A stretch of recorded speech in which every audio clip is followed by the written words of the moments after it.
نظام ہے جو ہمارا شاندار نظام ہے اس کو تلپٹ کرنے کے در پہ ہے. او یظہر فی الارض الفساد، اور یا یہ کہ وہ اس زمین میں فساد مچانے کا خواہش مند ہے، وہ بغاوت کروا دے گا. مجھے تو یوں نظر آتا ہے. وقال موسیٰ انی عذت بربی وربکم، حضرت موسیٰ تک یہ بات جب پہنچی تو انہوں نے کہا کہ میں نے پناہ لی ہے اپنے رب کی اور وہ رب جو تیرا بھی رب ہے، تم سب کا رب ہے. من کل متکبر لا یؤمن بیوم الحساب، اور میں پناہ میں آتا ہوں اس رب کی ہر اس متکبر سے، اس کے شر سے کہ جو یوم حساب پر ایمان نہیں رکھتا، یقین نہیں کرتا. وقال رجل مؤمن من آل فرعون، یہ بات آ رہی ہے اب بالکل پہلی بار.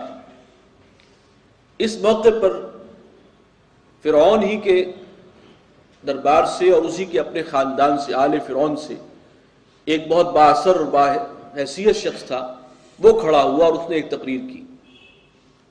اور بڑی لمبی تقریر ہے یہاں پر قرآن مجید میں. اس ایک شخص کی تقریر جس اہتمام سے اور جس تفصیل سے آئی ہے، کسی نبی اور رسول کی بھی اتنی لمبی تقریر نہیں نقل ہوئی.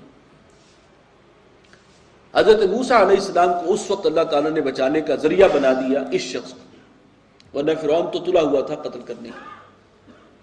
لیکن یہ شخص جو کھڑا ہوا ہے اور اس نے پھر ماحول کا، اس دربار کی فضا ہی بدل دی اپنی تقریر سے، اور فرعون کو پھر جرت نہیں ہوئی کہ حضرت موسیٰ پر وہ ہاتھ ڈال سکتا. تو وقال رجل مؤمن من آل فرعون، تو کہا آل فرعون میں سے ایک مرد مومن نے، رجل مؤمن، مرد مومن ایمان لایا ہوا تھا، یکتم ایمانہ، جس نے چھپایا ہوا تھا اپنے ایمان کو.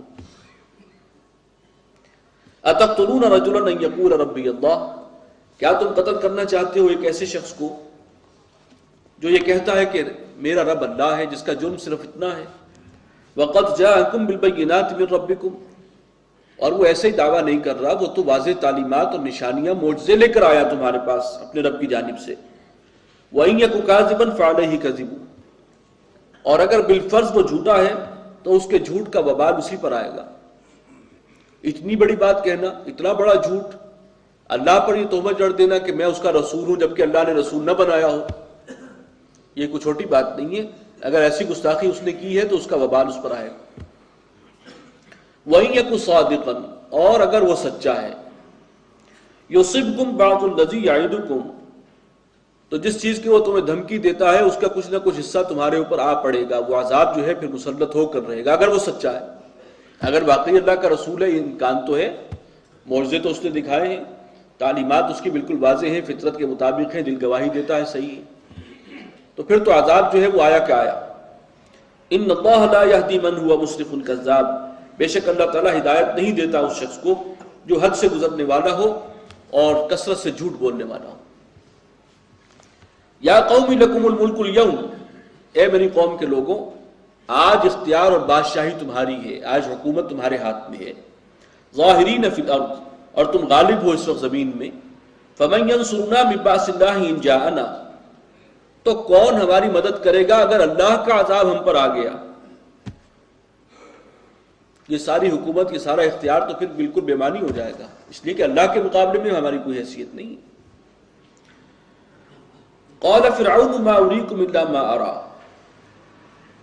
اب درمیان میں فرعون نے بڑے جسے گھگیائے ہوئے انداز میں کہا کہ جو بات ما اریکم الا ما ارى، میں جو کچھ تمہیں بتا رہا ہوں، سمجھانے کی کوشش کر رہا ہوں، جو دکھا رہا ہوں، وہ وہی ہے جو میں خود، جو میری رائے بنی ہے وہ میں نے تمہارے سامنے رکھ دی.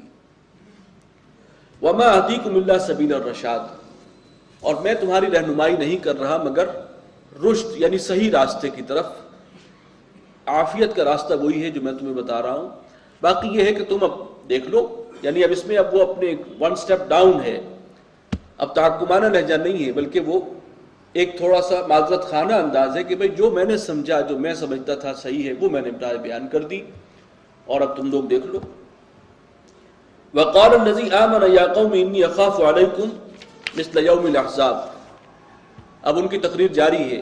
وہ مرد مومن کہا اس شخص نے جو ایمان لے آیا تھا، اے میری قوم، میں تمہارے بارے میں ڈرتا ہوں کہ تم پر آئے وہ عذاب جیسا کہ پچھلی قوموں پر آیا، اس جیسا کوئی عذاب.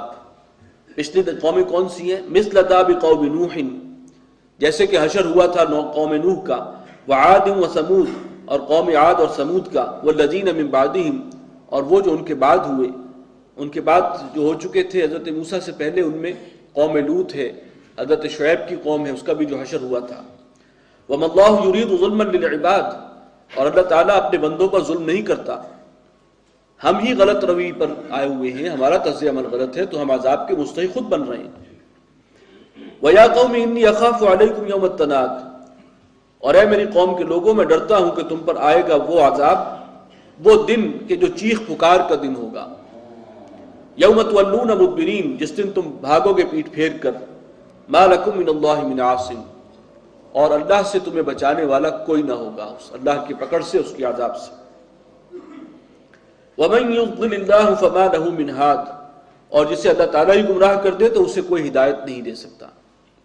اللہ پر پختہ یقین ہے اس شخص کا، اور اندازہ یہ ہو رہا ہے کہ حضرت یوسف علیہ السلام چونکہ مصر میں آئے تھے اور انہوں نے آباد کیا تھا اپنے اس پوری فیملی کو، تو ان کی تعلیمات کے کچھ اثرات ابھی باقی تھے، چاہے لوگ ایمان نہ لائے ہوں، لیکن انہیں معلوم تھا کہ ان کی تعلیمات کیا تھی، چنانچہ آگے انہی کا حوالہ آ رہا ہے۔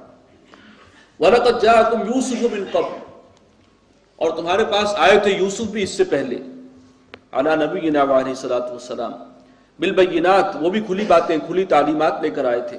فما زلتم فی شک مما جاءکم بہ، تو تم مسلسل شک و شبے میں پڑے رہے ان چیزوں کے بارے میں جو وہ لے کر آئے تھے، جو تعلیمات ان کی تھی۔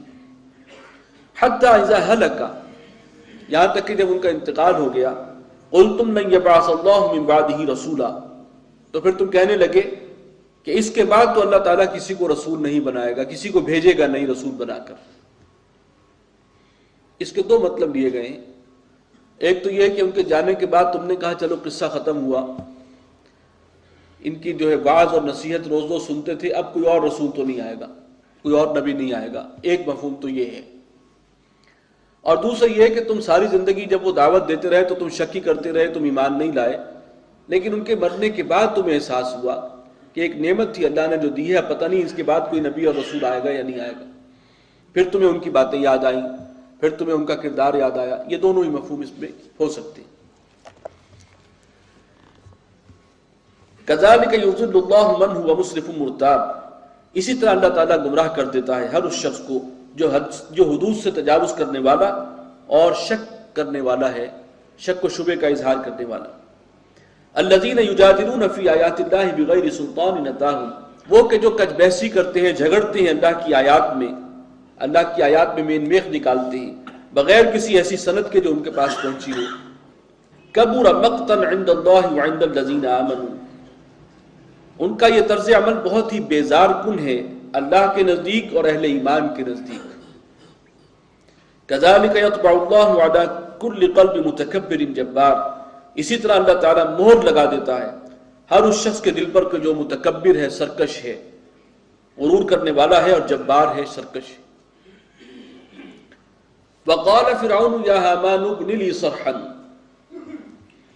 فرعون نے کہا کہ اے حامان، یہ شخص جو ہے تقریباً وزیر اعظم کے پائے کی شخصیت تھی وہاں پر، اے حامان میرے لیے ایک عمارت تعمیر کرو، اونچا محل، ذرا بلند عمارت ہو، لعلی ابلغ الاسباب، تاکہ میں جا پہنچوں راستوں تک، اسباب السماوات، آسمان کے رستوں تک، فاطلع الی الہ موسیٰ، اور پھر ذرا میں جھانک کے دیکھوں موسیٰ کے الہ کو، اس کے معبود کو۔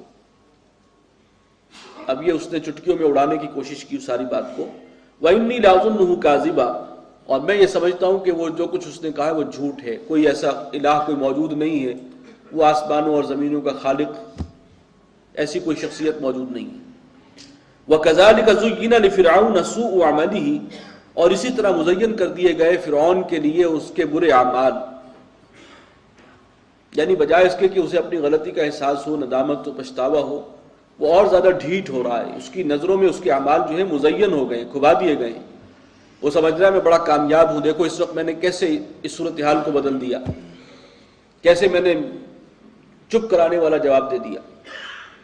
وَصُدَّ عَنِ السَّبِيلِ، اور اسے روک دیا گیا سیدھے راستے سے، اللہ نے ہی توفیق سلب کر لی اس سے۔ وَمَا كَيْدُ فِرْعَوْنَ إِلَّا فِي تَبَابٍ، اور فرعون کی جو بھی چال تھی وہ سب تباہ و برباد ہو کر رہی۔